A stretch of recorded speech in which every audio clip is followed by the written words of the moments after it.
Ito na nga ang ating naabutan nung ako'y pumunta doon sa bukid at dumiretso ako sa aking mga manugang.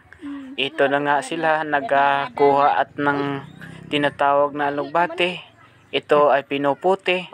Nung ako'y nakapag-video, biglang tumawa sila. Kaya ayan tuloy ang aking video. Parang natatakot na tuloy magbibideo. Kaya nung ako'y tumalikod, sinabi wag kang umalis at hindi pa tapos ang iyong pagkukuha ng alugbate. Nang ako'y biglang nag-video, nadulas ako rito. At kita mo naman, parang napakalikot ng camera. Kaya tuloy ako'y medyo nahiya na rin sa aking mga manugang. At yung aking mga manugang at yun ang aking binibidyohan. Sabi nga ni Bibi, bakit daw lagi lang daw akong nagbibideo, hindi ko daw tinutulungan. Kaya nakapag-isip din ako na mabuti pang i-turn ko muna yung ating cellphone nang matulungan ko. Sabi ng aking manugang ay hayaan mo na lang yan at nang makapagpatuloy sa kanyang pag-video. At maya maya ako'y umikot doon sa kabilang bahay. Nung nakita ko si Papa Langgoy, ang sabi ko sa kanya, okay lang ba kung mag-video ako rito at wala namang violation?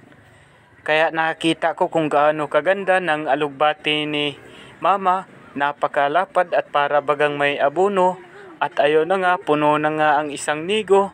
At maya maya pa lang, nilalagay naman sa lupa nang makapagputi pa naman. At nang biglang may dumaan na hindi ko kilalang tao, yun pala'y kumpare lang pala ni Papa Langgoy.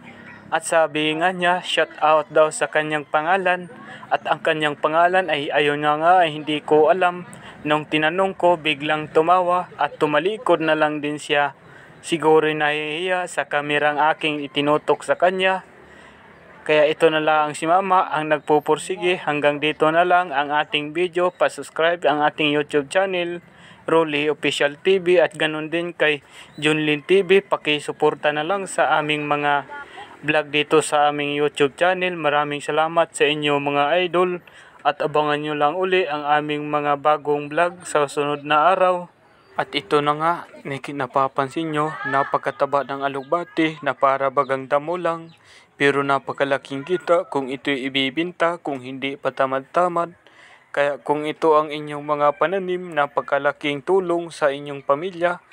At kita mo naman, napakahilira ng ating tinatawag na okra. At kung napapansin nyo, kwadrado pa sila. At ito'y tinatawag na Americana.